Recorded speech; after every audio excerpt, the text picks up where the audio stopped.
What's up, guys? I'm Moses. I'm Dante. This is DMing Sports.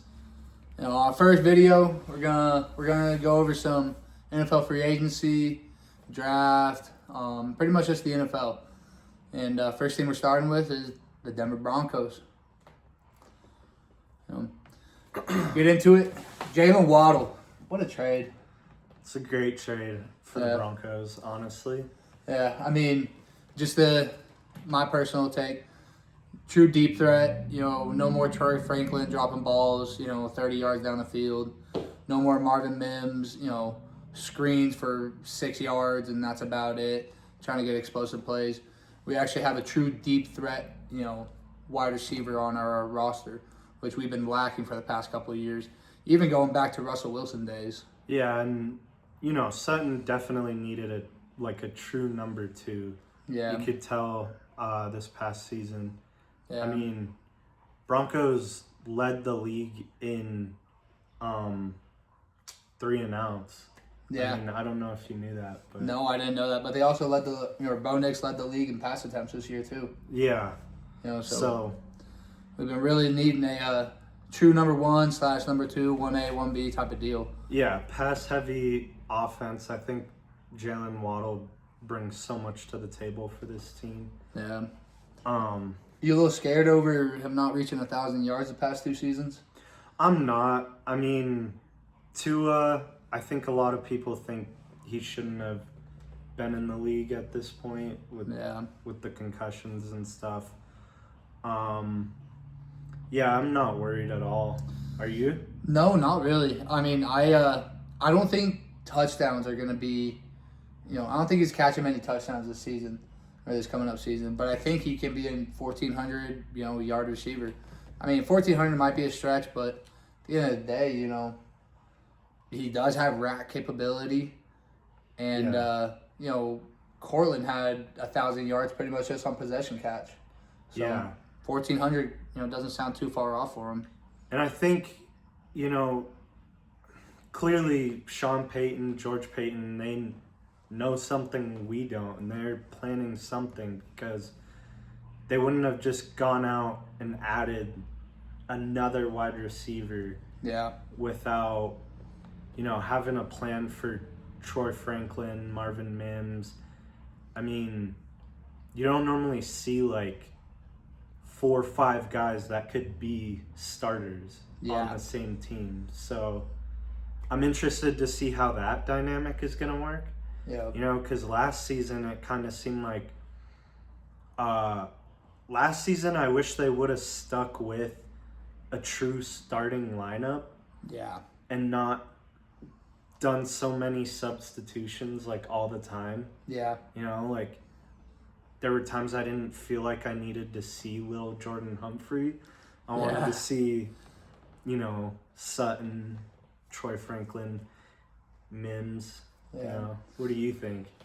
Well, kind of carrying off of that, with Davis Webb now being the play caller over there, I mean, I don't know if there's going to be a lot of substitutions. That's a Sean Payton, led offense. Yeah. Where substitutions, 12 personnel, 11 personnel, empty backfield. I mean, there's just that's Sean Payton for you. He loves to substitute, loves to get different players in there.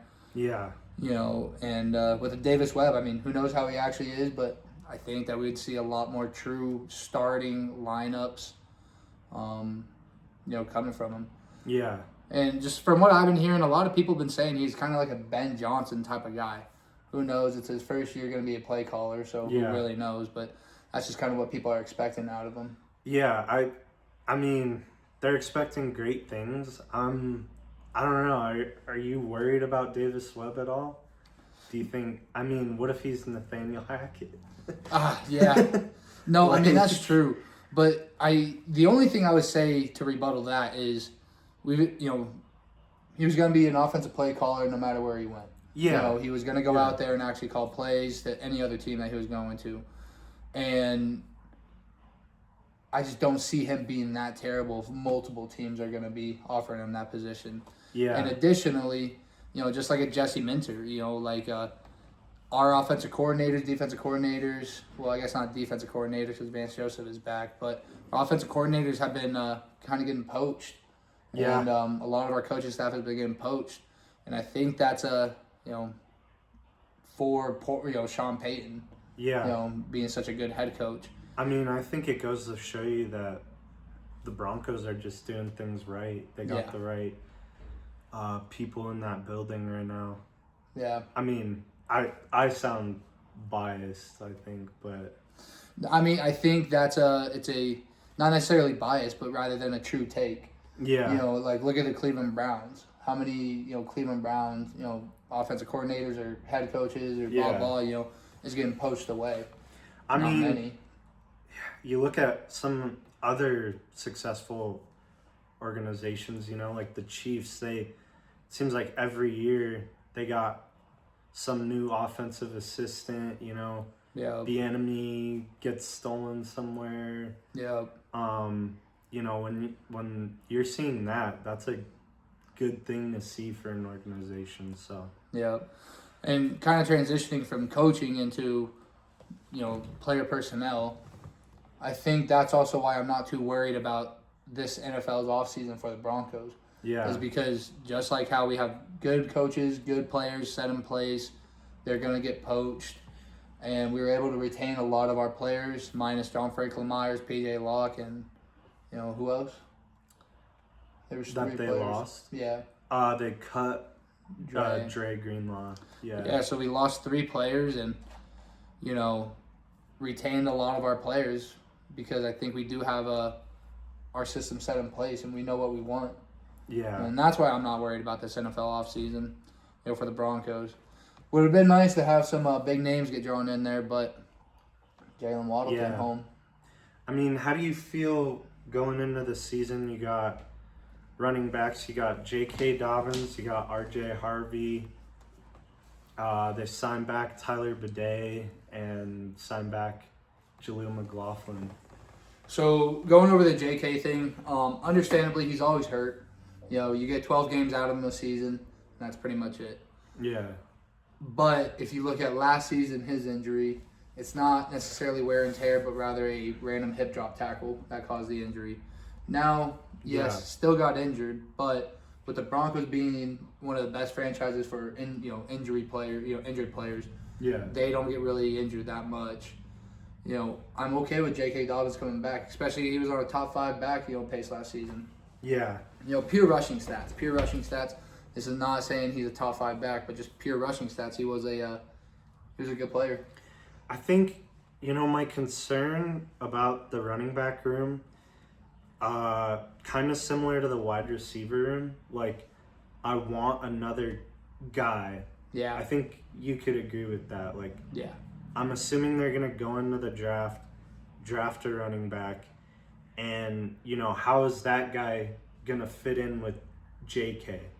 And is JK, so does then JK and RJ, let's say they're getting 90% of the carries. Well, I'm going to want to see what this young guy coming in can do. Yeah. I mean, that's kind of down the road, but I think that's something they got to look into. And I think when I kept seeing all these guys come back, Tyler Bidet, McLaughlin, okay, how is a new guy going to fit in there? And where is he going to get carries?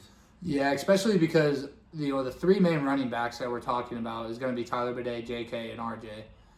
Yeah. All 3 of those have a very distinct role in the offense. Tyler Bidet is a third down, obvious pass set. He's going to step in there and pass block. And that's pretty much all he's going to do. JK is going to be a 1st and 10, get us 4 yards. And R.J. Harvey is a big play, on the pass game. So, yeah, I would love to see, someone else get in, but exactly how you're saying, it's going to kind of be a hard fit to, throw in a Mike Washington or a Jadarian Price or Nick Singleton, into that offense and really see how he's going to play, knowing that our 3 main responsibilities are covered by 3 different running backs. Yeah. I mean, I'd hate to see them go out and draft a guy and then not. I mean, you look at Jahdae Barron. I mean, Yeah. completely different position, but I'd hate to see them go out and get a guy that might be good and just not use and put him on the back burner type of thing. Yeah, but I mean that's what we kind of get, for a Broncos team has a complete roster. Yeah. Like last year in the first round, there was many prospects I would have loved for us to draft, but Jahdae Barron was the best prospect at that position. Yeah. So we gotta take him at 22 overall. I think he went. Because. I mean, he's one of the best corners coming out of college. Yeah, and I mean he has the versatility to play safety too. I hate PJ Locke left for the Cowboys, but we have a backup plan there with Jahdae Barron because he really can go play safety. Yeah, and I think speaking of Jahdae, I think that's why he didn't get a lot of looks this season or a lot of time is just because he can do so much, and I think they're exposing him to different things, and he's gonna learn and I don't know, hopefully get some more time this year. Yeah. Yeah. I mean, behind a complete roster, including the cornerbacks, it's kind of going to be hard because you can't throw him out there outside and substitute Riley Moss out. Yeah. No matter the pass interference calls that gets called on him, he's still a great cover guy. Yeah. Especially in man. He's very good at man. Zone, he's not that great. But man, I mean, Riley Moss is him. Yeah. The white boy got the straps. Another position, tight end. How are you feeling about tight end? Tight end is where I wish we would do more. I wish there was just something else we could go do. And that could be a David Njoku 2-year deal. I mean, he'd probably go for 18 mil 2 years, maybe. Yeah, and I plus mean, or minus. We were talking about that off camera yesterday, talking about the tight end room. And I mean, really, he's one of the only guys out there right now that could probably help. I don't personally see them doing it. I don't think they will. But other than David Njoku, I mean, what else do we got? I'd have to go look at the free agency pool, but yeah, if it's outside of David Njoku, I'd rather just draft someone in the second or fourth. Yeah. We don't have a third anymore, but we have a second, 2 fours. We could go out there and try to target some people like a Michael Trigg. Yeah. In the fourth. Even if it's not a Michael Trigg, I mean, I know there's some deep cuts down there that I'm not thinking of right now, but there's some good players that we could pick up in the fourth. Yeah. Like I'm pretty sure Mark Andrews was drafted in the fourth. Mm-hmm. To the Ravens. They took Hayden Hurst and then Mark Andrews. I mean, there's guys all around, like first, second, third, fourth. I think they just got to go out and find them. I mean, the type of tight end I want for the team is one that can not only pass catch but can run block too. I mean that's a Kenyon Sadiq though, because especially in run block, tight ends take so long to develop. Yeah. And to ask a rookie in the second or fourth round to be able to run block is going to kind of be hard. It's you get one or the other option. Yeah. So, but tight end, is a very crucial thing to actually target, because Evan Ingram is up after this season. Adam Troutman's not necessarily a starting tight end, nor is Nate Atkins, and we gotta get somebody in the room early. Yeah. I mean, do you feel any type of way about bringing Adam Troutman back, or? I like the move. I just listened to a lot of Broncos beat reporters and stuff, and very good locker room guy, very good, average or above average, slightly above average run blocking guy. Yeah. So I don't mind the move. Of course, we all want big names. I would have loved Isaiah Likely, but 3 years, $40 million, that's a hefty price to pay. Yeah. I think, the argument to be made with Troutman is, I think when he came in, it was definitely about establishing a culture and stuff. Yep. But on the flip side, I think a lot of people are wondering, like, hasn't that culture already been set? And, like, could that $5 million be used elsewhere to benefit this team? I mean, you look at PJ Locke. Off the top of my head, I'm pretty sure his contract was $5 million. Yeah. You know, so would it have been more beneficial to go bring PJ Locke back, or just, stick with Troutman, I guess? Yeah, I mean, just knowing the fact that we have spent so much money and so much draft capital on this defense, we had to do something on the offensive side. Yeah. And that's not necessarily going to help Bo keeping Adam, because at the end of the day, I think he was averaging a catch a game. Yeah. Or maybe like 1.2 catches a game, over Yeah. the course of the season. So it's not really helping Bo Nix, but we just had to do something on the offensive side. And I think I would have preferred PJ Locke over Adam Troutman. But again, this front office has done nothing but surprise me and also reassured the surprises for the better. Yeah. So I like the moves that the Broncos are making, mostly just because of trust for the Broncos. Yeah. George Payton has been a real good GM, and I'm honestly I'd be shocked if he didn't sign a 5-year extension. Just because how good he's been. Yeah. Who would have thought George Payton, Sean Payton? Who would have thought that would have worked out? Yeah, peanut butter jelly. Anything else you wanna? Talk about the JFM leaving, John Franklin Myers. I'm happy that he's gonna go be a starting true number 1 defensive tackle for the Titans. Yeah. And that's honestly such a good pickup for them, especially after trading away Devontae Sweat. He got paid. Yeah. He got paid. Well deserving too. It sucks to see him go, but can't pay Allen and you just can't. Yeah. So that's also why we got Savion Jones and dude, and all of our other defensive tackles in the lineup. There were times too. Allen was out, Franklin Myers was out a little, and I don't think a lot of people even realized because the guys right behind him were just as ready, Yeah, our bullpen's still slinging 95. It's nice. Yeah, I love it. Yeah. Let's talk about the draft for a brief moment. Kind of what do you want out of the draft? Are you looking for just kind of developing players? You looking for, hopefully a starter in the second, but, who really knows? You want to try to trade up in, the first again, or kind of what are you thinking? Damn, a guy, you mentioned him earlier. I like Trigg, dude. Yeah. That's my guy this year. I saw a video of him and went and did a little bit. There's only so much you can do just looking stuff up on your phone. But, from what I've seen, I think Michael Trigg would bring a lot to this team. Yeah. Literally looks like a young Evan Ingram. Yeah. A little bit bigger. What do you think? Are there any guys? So I can't.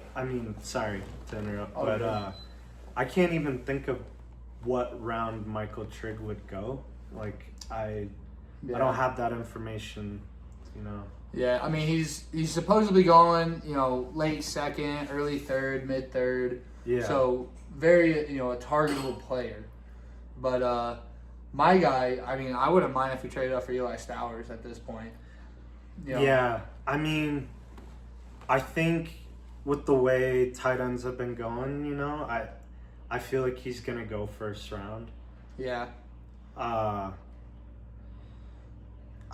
don't see them moving up from, one of the last picks in the second to the first round. I don't see it. But without giving next year's first away. And yeah. We just traded a first, so you can't do that one.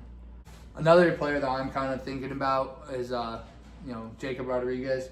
I yep. understand Sonny Styles and CJ Allen kind of have the hype, and they're going to go first round regardless. Yeah. But I think that one of the better inside linebackers in the draft class is going to be Jacob Rodriguez. Yeah. The only thing that he can't necessarily do on the regular is going to be man coverage. Yeah. And even at that, looking at him playing in the Senior Bowl, he was locking up every running back, and that includes Mike Washington. Yeah. I don't know. Senior Bowl, I don't want to go based off that, but I get what you're saying. Yeah. I mean, yeah. Kid's a stud. I would love a Jadarian Price. I think that's going to be a little too rich for our blood. Yeah. I mean, Price, he's going to go probably first round? Second? If right he was now, going first he seems round, like the number two guy. Yeah, which is crazy. I mean, both Notre Dame running backs are going first round. I mean, if they go first and second running backs off the board, that's pretty wild. Yeah. But I think if he was gonna go first round, it would have been the Broncos at pick 30. But we traded that away, so I don't know if he is going first round. I think it might be a high second, kind of like a Quinshon Judkins type of pick. High second. Yeah. I also do like Mike Washington. Watched a little bit of his game tape. Am impressed, but I'd say, for the value, I would be okay with letting Mike Washington go. Nick Singleton out of Penn State, I do like. Singleton. The kid's a stud.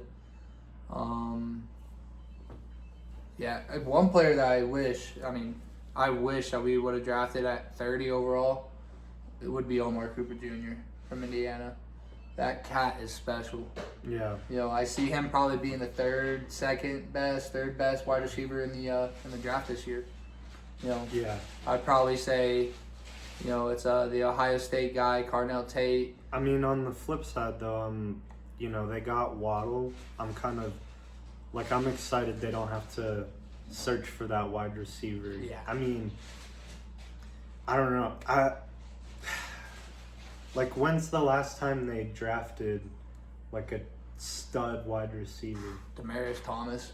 I mean, hold on. Well, there's Pat Bryant. Cortland Sutton. Pat Bryant. There's Pat Bryant. I mean, you could throw them in there, but the true number one alpha. Yeah, true number one. I mean, I'm excited to not have to draft a wide receiver in this draft. Yeah, especially because it's not a loaded wide receiver draft class. I mean, it doesn't look like a loaded draft in general. Yeah, I mean, you got your top two talents, Jeremiah Love and Fernando Mendoza. Yeah. That's about it, really. Yeah, and I mean, once you're... Well, I guess that safety, Caleb Downs. Dude, once you're out of, out of the top 15, at that point, it gets thin, Yeah. Because the guys that the Broncos would have been looking at would have had, a second-round grade on them. Yeah. For their first round. That's why I don't mind. That's why I don't mind getting rid of that pick. Yeah. Get Jalen Waddle. Yeah. No, I really don't mind it either. The only thing that sucks is that extra third round. Yeah. But at the end of the day, would I prefer Jalen Waddle or a first and a third, and both of those draft picks could pan out? I'm going to take Jalen Waddle. With Jalen Waddle's addition and Davis Webb being the offensive play caller, how do you think the wide receiver room is going to shake out this year? So, I have a feeling, and it's just a feeling. Yeah. But I think Pat Bryant is going to be the number 3. I think so too, especially because Sean Payton, he's still the head coach. He loves, bigger, lengthier, guys out there on the field. Yeah. As the pass catchers. Yeah. So Pat Bryant, I really think is going to take a huge step this year. And now, don't mark my words, but don't be surprised if we have 3 1,000-yard receivers this year. Because Pat Bryant really is a stud. And I was thinking that he's going to be a 1,000-yard receiver before Jalen Waddle. And now with Jalen Waddle, it just opens up so much more intermediate passing, for him. To run a 14-yard dig, or a 12-yard out. You know what I mean? Like, Yeah. it really does allow him to actually do what he does best and run those crispy intermediate routes. I mean, bringing in Jalen Waddle, who do you think it affects the most? Like, who's gonna be who's looking at their phone right now and is like, damn, Jalen Waddle is a Bronco? Troy Franklin. That's exactly what I think too. I mean, with Mims, you got, dude, he's a stud special teams guy. Yeah. And I truly believe he was our best wide receiver in the playoffs. Yeah. Every good down the field play that I could think of was Mims. Yeah. Well, you also got that Troy Franklin 40, 50-yard bomb against the Bills again. Dude, when I think of Troy Franklin, all I think about are those deep drops. Yeah. Truthfully. Yeah. Same here, and that's why it hurts Troy Franklin the most. Is because now we actually have that deep threat. Yeah. And Marvin, he has blazing speed, and most players look like they're in slow motion when they're running next to him. But his specialty is the rack, is the ability to take a bubble screen 16 yards. Yeah. It's not his contested catch ability, even though that Bengals game, 2 years ago, I think, says otherwise. It's not his blazing speed, deep passing attack. It is the fact he could take a bubble screen for 16. And I guess on the flip side for Marvin Mims, the only reason I could see it affecting him more is the fact that his contract's due at the end of this year. So Yeah. Are they gonna want to go out and pay Sutton, Waddle, and Mims? I see exactly what you're saying, and if we're talking about a wide receiver base, you just can't. That's not an option for you. You just can't really pay that. But if we're talking about what he does on special teams as a kick returner, punt returner,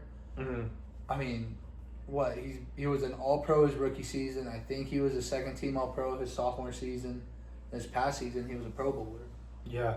Or no, he wasn't a Pro Bowler. He was an All-Pro again, I think. And you kind of gotta pay a Devin Hester. He's not Devin Hester by any means, but to give yourself an extra 15, 20, 30 yards, field position. Yeah. On a kick return or punt return, I think you do have to pay him. And we haven't overspent on anybody.